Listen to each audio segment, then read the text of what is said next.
Audio Jungle.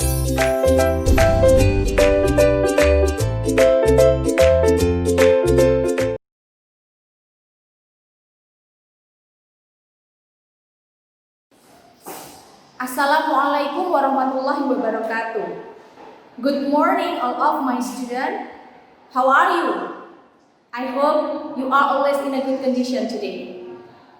Well, this is our first time after you have to learn by yourself in your dormitory for a week last time, right? So now we have to learn by video like this because we are not able to meet together, yeah. Before we start, I need to know. I want to ask something for you. In this morning, is there any one of you have bought some snack at the Miha store? Maybe? Or when you are buying some snack, have you ever looked at the, what is it? How do we call it? Have you ever seen the text behind the packaging of the snack? If you have not, this is the time for you to consider, is it important or not? Because why? Can you conclude it? Yeah, for today we are talking about label text. Do you know what is it, guys? What kind of this text? Do you know that? If you don't know, this is the time for us to discuss together. Well, let's we discuss about the label text. This is the time, so listen carefully and pay attention. Well, students, let's we discuss about label. As what I said before, we will discuss about label today. And jadi label itu dibagi menjadi dua. Hari ini kita akan membahas tentang itu. Jadi label or label text itu dibagi menjadi dua jenis, yaitu food label yang bisa kita kenal dengan label makanan, dan yang kedua adalah drug label atau yang biasa kita kenal label yang ada pada obat-obatan. Baik, anak-anak, listen up carefully and pay attention karena materi kita kali ini akan sedikit panjang. Jadi siapkan alat tulis kalian. Mungkin ada beberapa hal penting yang harus kalian catat sehingga kalian bisa segera mencatatnya. Ya, let's we start from definition. Mari kita mulai dari definisinya. So, what is food and drug label? Apakah food and drug labels itu?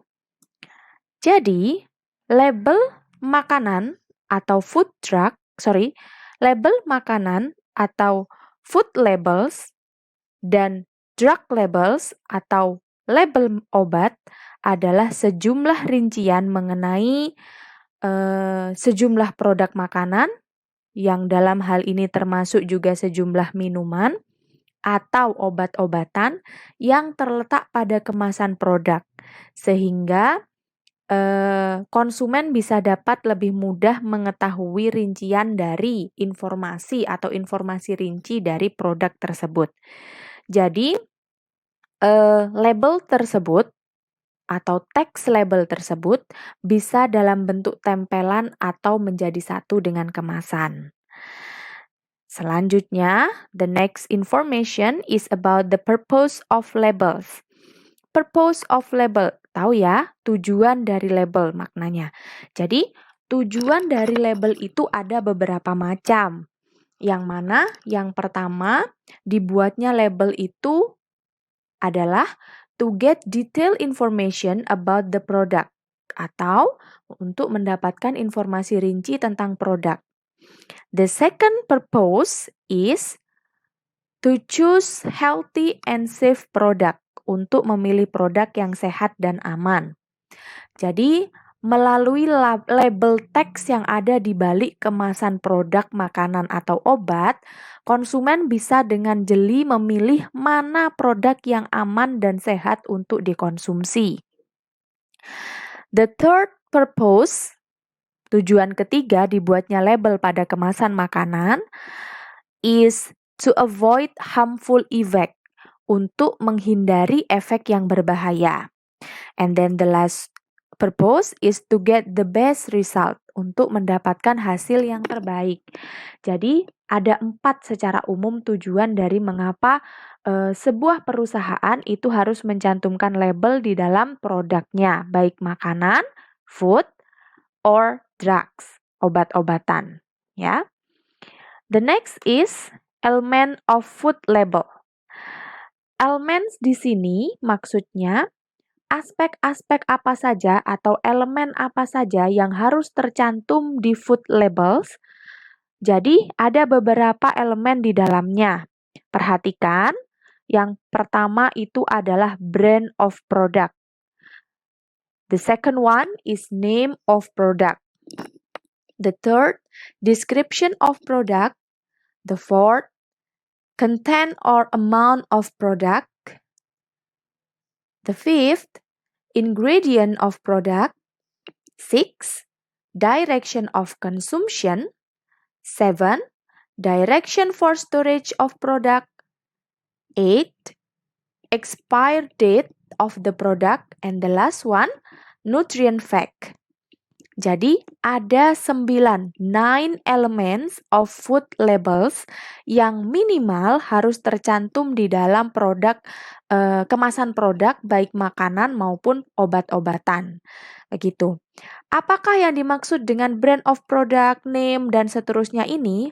Mari kita kupas satu persatu penjelasan dari setiap elemen agar kalian bisa memahami secara mendalam. Sekali lagi, ke-9 elemen ini minimal harus tercantum semuanya di dalam produk makanan atau obat-obatan sehingga produk tersebut bisa dikatakan baik.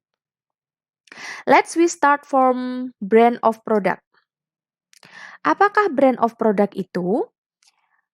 Brand of product adalah nama atau simbol atau tanda yang membantu pelanggan untuk mengidentifikasi produk atau jasa atau sebuah perusahaan.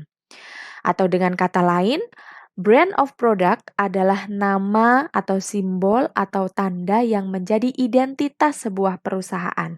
Perhatikan di sini, kata kunci dari brand of product adalah simbol yang bisa mengidentifikasi perusahaan.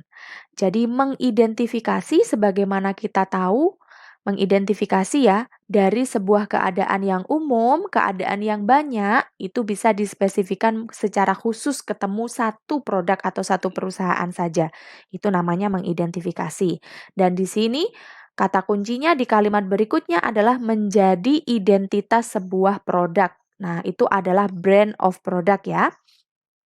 Nah, beda lagi dengan the second element, elemen yang kedua. It is name of product. Ini beda dengan brand of product. Apakah name of product itu?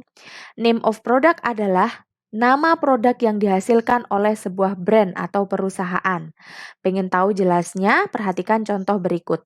Nah, di dalam tabel ini ada kolom untuk brand of product.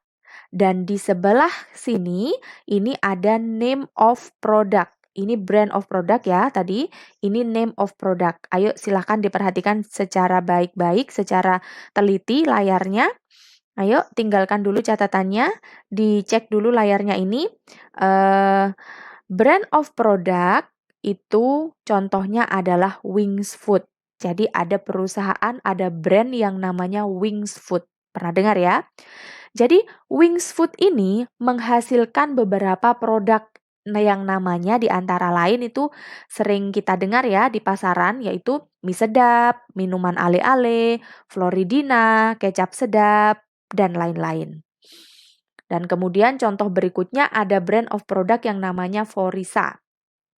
Nih, Forisa ini memiliki beberapa produk di antaranya adalah Nutrijel, Popeyes, and Sisri.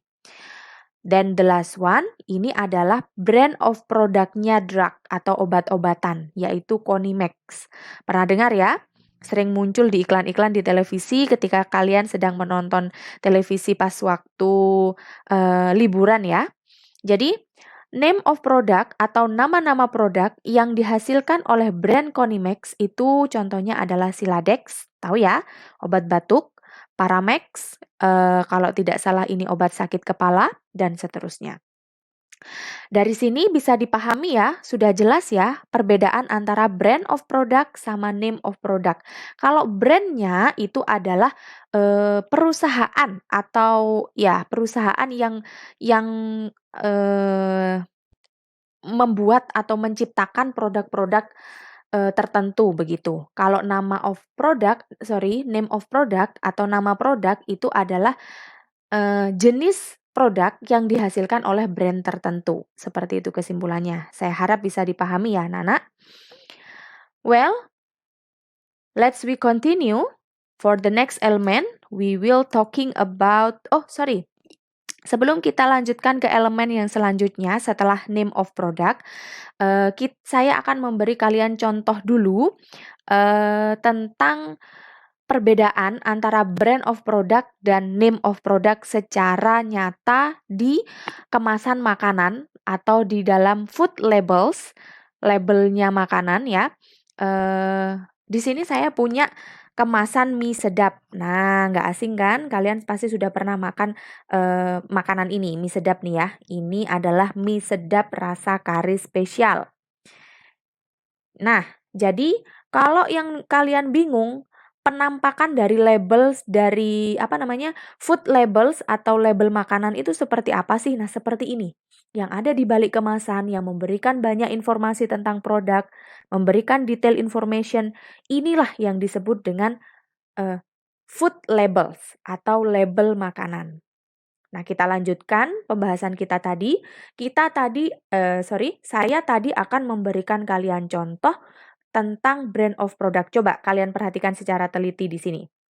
Di dalam kemasan ini atau di dalam food labels ini, temukan mana brand of produknya. Jadi, mie sedap ini dikeluarkan oleh brand apa? Coba tebak. Nah, ini dia. Coba perhatikan tanda ini. Inilah yang menjadi brand dari produk mie sedap ini. Jadi, brand of product dari produk ini adalah Wings Food. Terlihat ya, jelas ya di sini Wings Food. Sedangkan untuk name of produknya bisa kalian lihat di sini. Nah, seharusnya anak-anak ini bisa terlihat di sini juga nih, di sini nih. Coba perhatikan layarnya. Nah, terlihat di sini karena labels itu pasti satu keseluruhan, satu teks seperti ini. Satu teks keseluruhan. Tapi karena ini nyempil ya, bahasanya nyempil ya. Ini nggak begitu terlihat, saya beri contoh yang begitu jelas di sini. Nah, begitu jelas kan? Jadi yang mana name of produknya? Nah, ini dia. Ini adalah name of product. Seperti yang saya tunjuk tadi, di sini sudah terlihat nih, mie sedap begitu ya.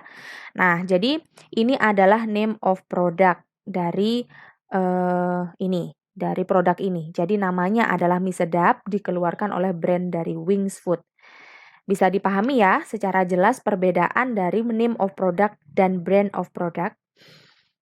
Well, we continue for the next element. The third element is description of product. Deskripsi dari produk. Apakah itu?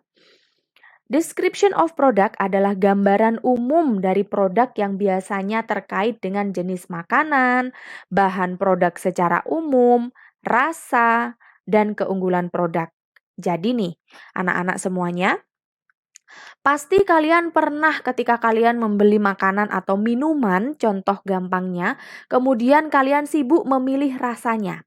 Nah, kata teman saya, rasa yang paling enak dari minuman ini adalah yang rasa stroberi.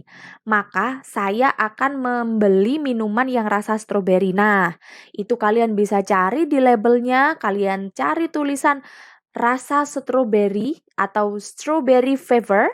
Nah, itulah yang menunjukkan deskripsi dari produknya ya. Untuk lebih jelasnya, perhatikan contoh berikut. Nah, tetap kita bahas tentang kemasan dari mie sedap ini ya. Jadi kira-kira dari sini mana yang merupakan description of produknya? Iya, ini dia. Yang ada di lingkaran itu adalah description of product. Jadi, dia memberikan informasi bahwa produk ini atau mie instan ini dia memiliki rasa kari spesial dan keunggulannya adalah dia memiliki bumbu kari kental. Gitu ya. Di sini juga ada nih. Jadi tadi kan ada rasa, ada keunggulan, itu yang disebut dengan description of product kan. Nah, ini ada kari kentalnya juga begitu. Bisa dipahami ya. Let's we continue for the next elements. The fourth element is about the content or amount of product. Content, isi, ya, ini penjelasannya. Content or amount of product adalah isi atau jumlah produk dalam satu kemasan. Jadi biasanya kalau misalkan kita mau membeli sesuatu, pasti kita membutuhkannya itu kan bermacam-macam ya, sesuai dengan kebutuhan masing-masing ya. Jadi misalkan contohnya kalian akan membuat kue, terus kalian membutuhkan bahan tepung terigu, dan dari pembuatan kue itu kalian membutuhkan tepung terigu sebanyak 1 kilogram. Maka kalian harus mencari tepung terigu yang di dalam kemasannya atau di dalam labelnya, di dalam teks labelnya itu yang ada keterangan jumlah atau isinya itu adalah 1 kilogram. Jadi anak-anak, untuk jumlah dari sebuah produk itu biasanya diterakannya dengan istilah-istilah yang berwarna merah ini. Coba kalian perhatikan. Jadi kadang dia menggunakan weight yang titik 2 begitu, diikuti di sini weight titik 2 berapa begitu. Nah, ini menunjukkan beratnya dari produk tersebut. Net weight, netto or net ini adalah berat bersihnya. Kemudian content ini adalah isinya, berisi berapa begitu. Kemudian millimeter or liter ini digunakan untuk satuan cair. Sedangkan untuk satuan yang non cairnya biasanya ada keterangan gram or kilogram dengan singkatan seperti ini. Oke, perhatikan baik-baik. Jadi kalau kalian pengen tahu, kalian pengen mencari seberapa banyak produk ini dalam satu kemasannya, kalian harus cari tulisan ini di dalam labelnya. Bisa dipahami ya?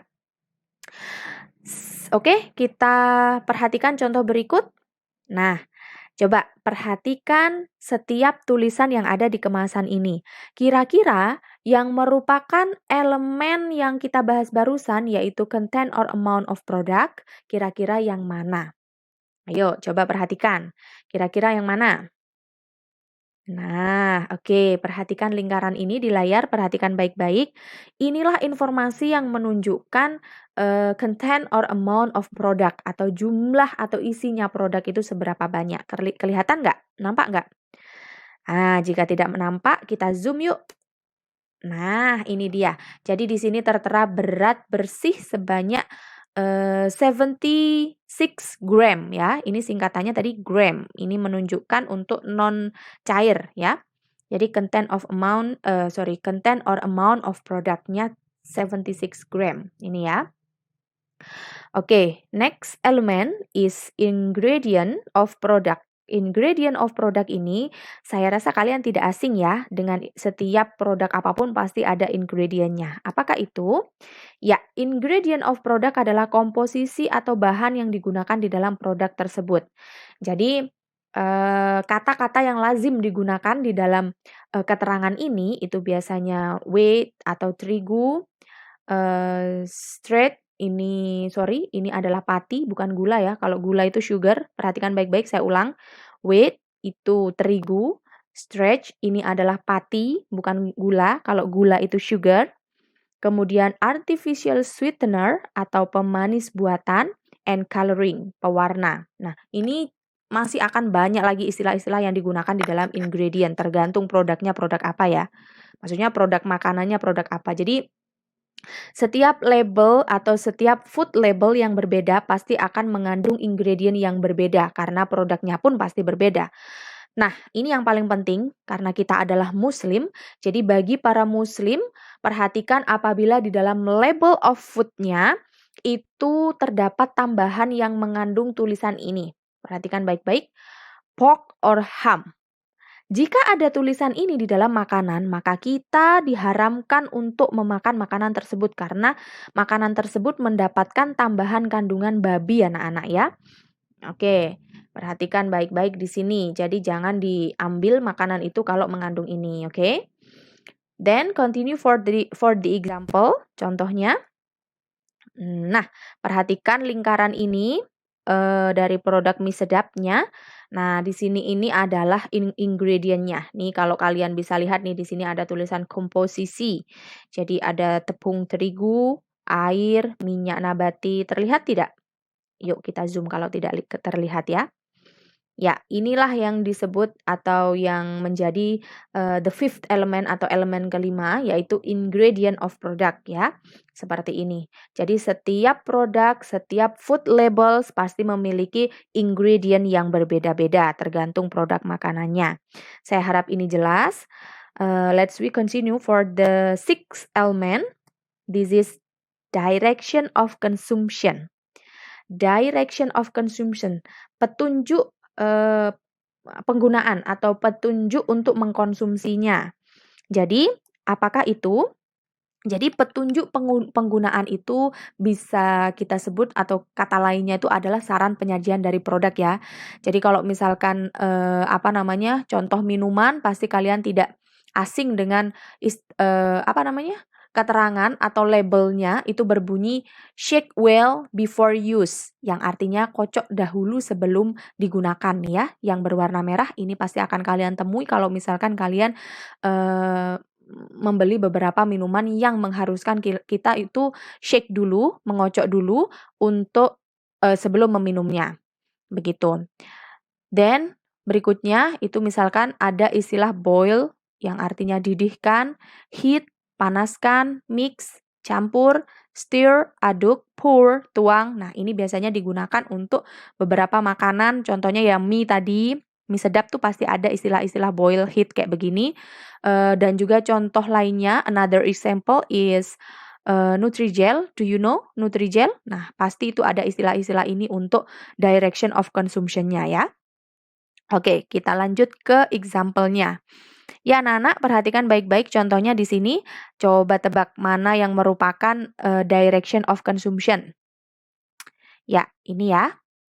Ini adalah direction of consumption-nya. Jadi, there are 1, 2, 3, 4. There are 4 steps untuk kita lakukan before we consume this product.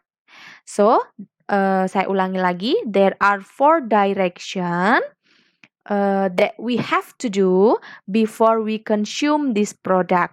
Gitu. Ya.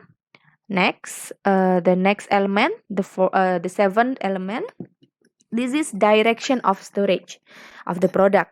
Jadi, direction for storage of the product.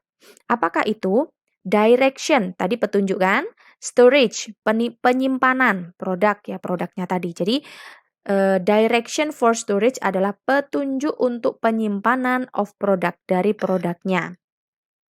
Nah, jadi petunjuk penyimpanan itu biasanya itu dituliskan dengan pengantar seperti ini. Contohnya store or keep at room temperature. Jadi kalau ada tulisan ini artinya produk tersebut harus kalian simpan dalam suhu ruangan. Nggak boleh terlalu dingin, nggak boleh terlalu panas. Then the second one is do not to expose to sunlight. Jangan terkena sinar matahari. Jadi ada produk-produk tertentu yang nggak boleh dipanaskan tuh. Pasti kalian akan mendapatkan direction seperti ini. Next, store in tight container. Nah, ini biasanya ada di dalam produk-produk semacam kayak kerupuk, begitu. Jadi, kalau ada tulisan seperti ini, maka simpanlah produk tersebut dalam wadah yang rapat. Tight container, wadah yang rapat. Store in cool place, simpan di tempat yang sejuk. Protect from direct sunlight. Lindungi dari sinar matahari langsung. Biasanya ini tuh berada di kemasan air mineral tuh. Biasanya ada protect from direct sunlight gitu. Sunlight di sini bukan produk cuci piring ya anak-anak ya. Sunlight di sini maknanya adalah sinar matahari gitu. Oke, the next is keep in refrigerator or keep refrigerator. Refrigerator itu adalah lemari es, yang artinya kalau ada keterangan seperti ini berarti produknya harus disimpan di lemari es. Dan beda lagi nih, keep frozen atau keep in freezer. Frozen itu beku, freezer itu adalah lemari pembeku. Jadi beda dengan refrigerator, kalau misalkan ada keterangan keep in refrigerator, kamu bisa hanya menyimpan di lemari es saja. Tapi kalau keep frozen, ini kamu harus menyimpannya di freezernya gitu ya, agar tetap beku. Biasanya contohnya seperti produk makanan nugget, itu kan harus beku. Then the last one is store below 25 degrees Celsius. Ini biasanya dalam produk-produk tertentu dia harus penyimpanannya harus jelas. Dan di sini contohnya simpan di bawah suhu 25 derajat Celcius begitu. Untuk contoh langsungnya, karena di dalam kemasan mie sedap tadi saya tidak menemukan direction for storage-nya, jadi perusahaannya atau brand-nya itu tidak mencantumkan direction for storage, maka saya akan berikan kalian contoh dari produk lain ya. Nah, ini adalah contoh dari obat batuk ya.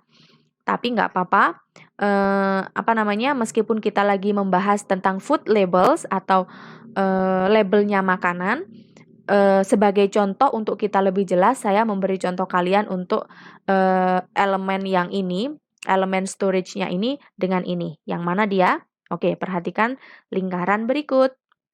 Nah, inilah yang disebut dengan direction for storage of the product ya.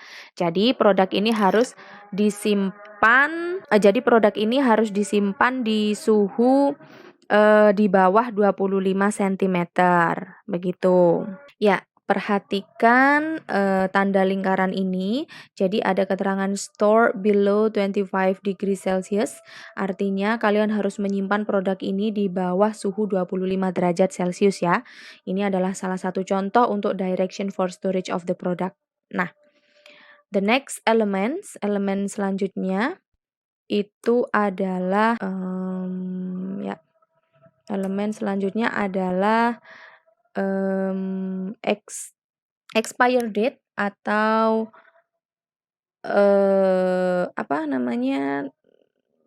tanggal kadaluarsa, expire date of the product ya. Expire date of product, tanggal kadaluarsa atau tanggal terakhir pemakaian dari produk tersebut. Jadi ada beberapa istilah yang biasanya digunakan.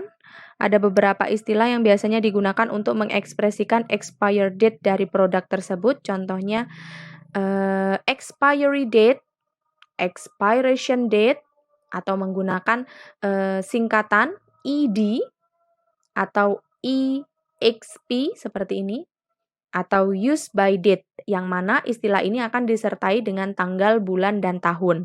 Jadi tanggal, bulan, dan tahun itulah yang merupakan expire date dari produk tersebut ya anak-anak. Atau dengan cara lain, biasanya sebuah brand itu memberikan keterangan expire date-nya itu tidak dengan istilah seperti itu. Ada juga yang seperti ini, shelf life. Jadi kalau ada keterangan seperti ini yang diikuti oleh date, month, and years, tanggal, bulan, dan tahun, maka itu artinya batas terakhir produk ini boleh dijual. Setelah itu berarti produk ini tidak layak jual begitu ya. Nah, kemudian berikutnya adalah contoh berikutnya adalah best before atau best by date.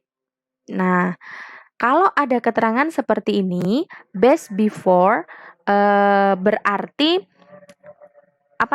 yang diikuti oleh tanggal dan tahun, tanggal, bulan, dan tahun ya. Jadi tanggal, bulan, dan tahun itu adalah tanggal yang menunjukkan bahwa produk itu terakhir berkualitas baiknya begitu. Namun, beda dengan istilah yang digunakan seperti yang atas ini, expired date ini, dan seterusnya ini. Bedanya adalah kalau yang ini, perhatikan layarnya, kalau yang ini, yang pertama ini apabila sudah tanggalnya, maka makanan tersebut tidak boleh dimakan. Nggak layak sudah, bisa menjadi keracunan begitu. Tapi kalau untuk disajikannya seperti ini, best before seperti ini, itu masih bisa dikonsumsi. Tapi bisa jadi kualitasnya itu sudah berkurang. Ini bisa dikonsumsi itu maksudnya dengan catatan kemasannya tidak rusak ya. Kemasan tidak rusak, kemudian warna dari produk tidak berubah, maksudnya masih terlihat baik-baik saja begitu. Nah, makanan ini masih bisa dimakan meskipun sudah lewat tanggal best before-nya. Hanya saja mungkin dari segi rasa, kalau misalkan itu roti ya, mungkin sudah agak keras begitu, tapi masih bisa dimakan. Biasanya itu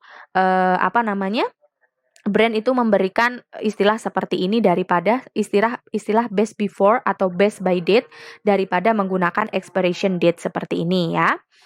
Dan untuk penulisannya urutannya adalah date, month, and years. Tanggal, kemudian diikuti bulan, dan diikuti oleh tahun.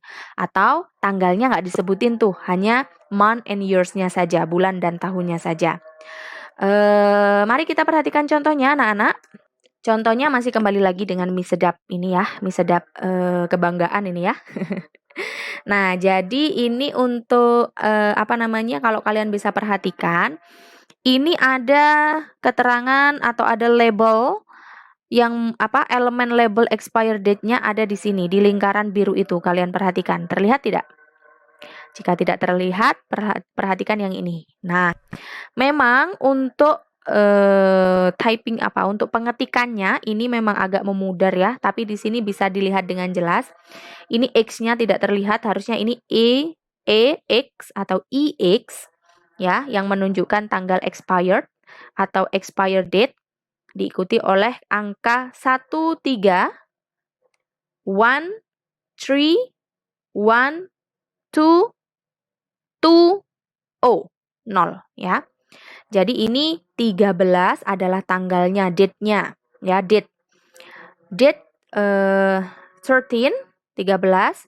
tanggal 13, and month-nya itu adalah 12 yang artinya ini bulan Desember ya. And then for the years is 20 yang artinya adalah 2020 ya. Jadi makanan ini kalau misalkan ada sekarang ini masih bisa dimakan nih, masih bisa dikonsumsi karena expired date-nya itu masih bulan apa tadi? Bulan Desember ya. Nah, ini. Oke, dari sini bisa dipahami ya tentang memahami expired date of the product. Jika sudah, let's we continue for the 8 or the for the ninth element or the last element of food labels. Apakah itu? Dia adalah nutrient fact. Ini biasanya pasti kalian nggak asing ya. Setiap produk makanan tuh sekarang tuh pasti dicantumkan ini apabila dikeluarkan oleh brand-brand besar. Apakah nutrient fact itu? Nutrient fact itu adalah informasi informasi tentang kandungan gizi dari sebuah produk yang biasanya dia menggunakan istilah, contohnya kayak gini. Serving size ini digunakan untuk menunjukkan takaran penyajian. Di sini maknanya petunjuk untuk produk ini bisa disajikan untuk berapa orang atau berapa porsi, begitu. Serving size. Kemudian calories, ini adalah kalori yang terkandung di dalam produk ini berapa banyak, begitu. Saturated fat, lemak jenuh. Trans fat, lemak tak jenuh. Kolesterol, sodium or natrium, itu adalah garam. Carbohydrate, itu adalah karbohidrat, and sugar, gula. Dan masih banyak lagi istilah yang digunakan di dalam nutrient fact dari sebuah label food label ya. Untuk contohnya seperti ini. Nah, perhatikan lingkaran di sini. Ini adalah kolom atau tabel dari nutrient fact atau informasi gizi ya. Ya, ini kalau kurang jelas ya anak-anak. Jadi di sini tuh ada takaran saji satu bungkusnya. Ada berapa begitu sejumlah sajian perkemasan satu, berarti di sini hanya bisa digunakan satu porsi saja. Apa namanya? Serving-nya itu adalah saran penyajiannya itu adalah hanya untuk apa namanya? Satu porsi saja. Kemudian ada banyak lagi lemak jenuh dan seterusnya di sini. Karbohidrat ya. Ada informasi di sini. Apa gunanya kita memperhatikan ini? Ini sangat-sangat berguna untuk keadaan tubuh kita. Apabila kita itu ada sakit tertentu yang tidak bisa atau lagi rentan terhadap kandungan-kandungan makanan, contohnya nggak boleh banyak-banyak makanan yang mengandung karbohidrat, nggak boleh banyak makanan yang mengandung gula. Nah, itu bisa kita cari informasinya di nutrient fact ini ya.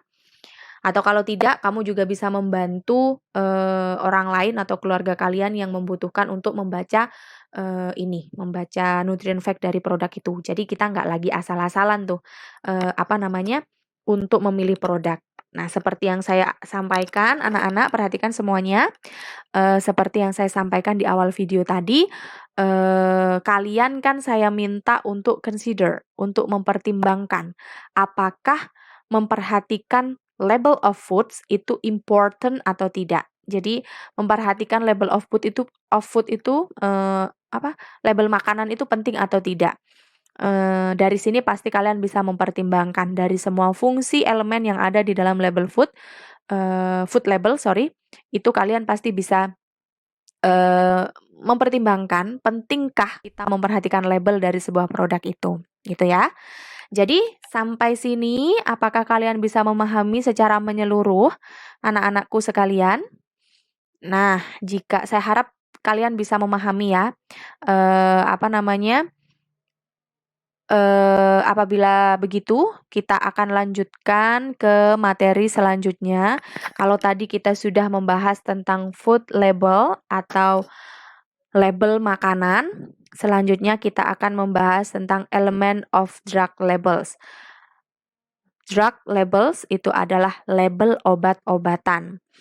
Elemennya itu apa saja? Perhatikan baik-baik semuanya. Jadi kalau kita perhatikan sebenarnya elemennya itu tidak beda jauh dengan food labels yang kita bahas tadi, ya. Ada brand of product, ada name of product, ada description of product ya. Description itu tadi yang rasa itu tadi saya contohkan. Kemudian content or amount of product, isinya dari produk tersebut berapa banyak. Nah, yang kelima adalah drug fact. Nah, inilah yang membedakan antara drug label sama food label. Kalau food label itu tadi ada nutrient fact, kalau drug labels itu ada drug facts atau informasi tentang kandungan yang ada di dalam drugnya. Dan untuk direction for storage itu sudah ya kita bahas tadi ya, petunjuk penyimpanan dari produk, kemudian expire date, tanggal kadaluarsa of the product ya. Untuk itu, karena ini elemennya sebenarnya sama, maka kita bahas yang berbeda saja. Kalian tadi kan sudah mendapatkan penjelasan di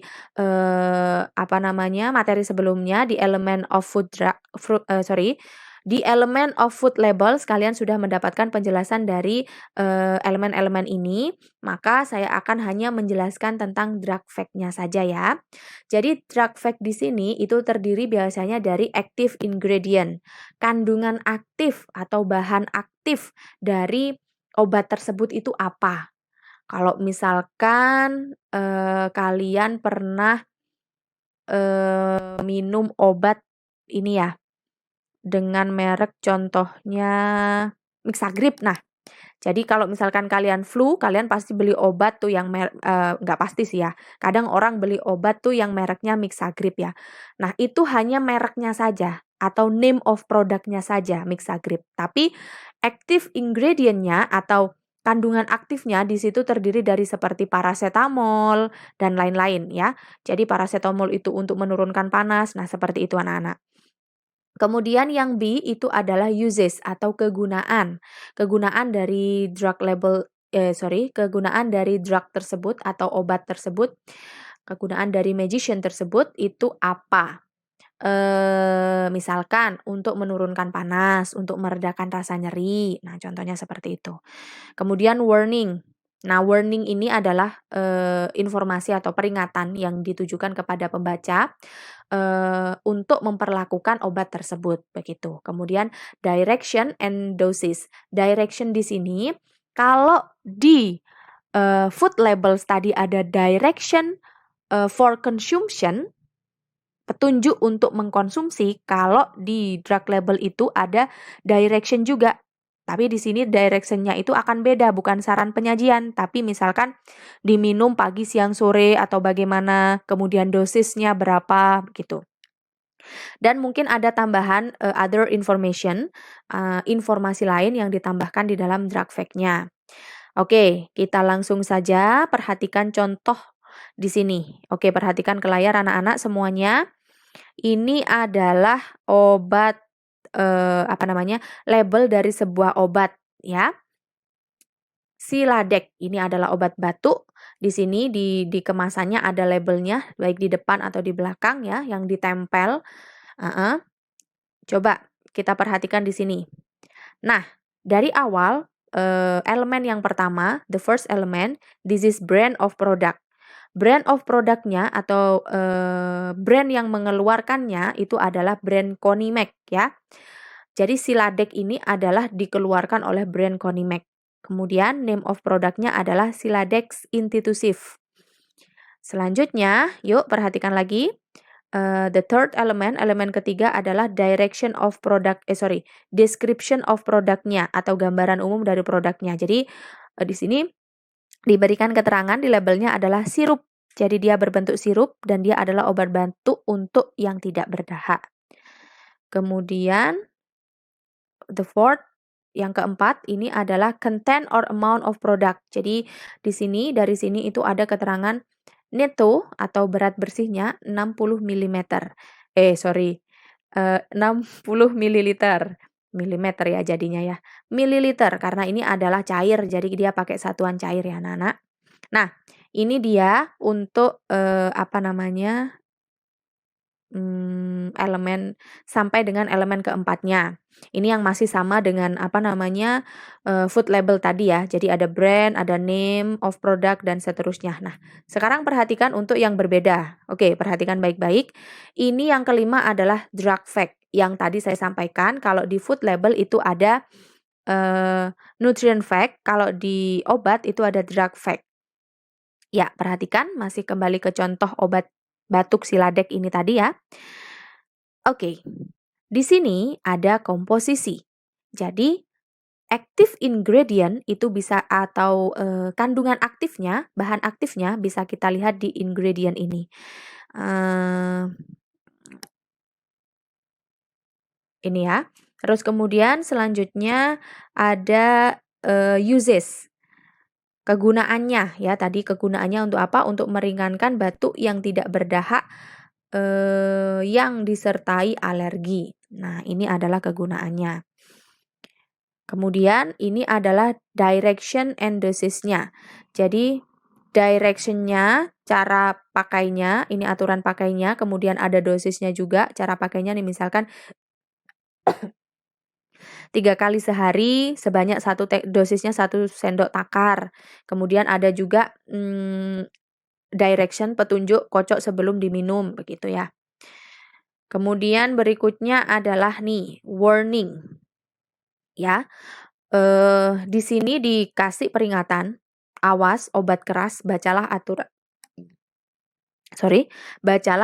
pemakaian. Jadi ini harus berdasarkan aturan pemakaian karena ini merupakan obat keras begitu ya. Ini warningnya.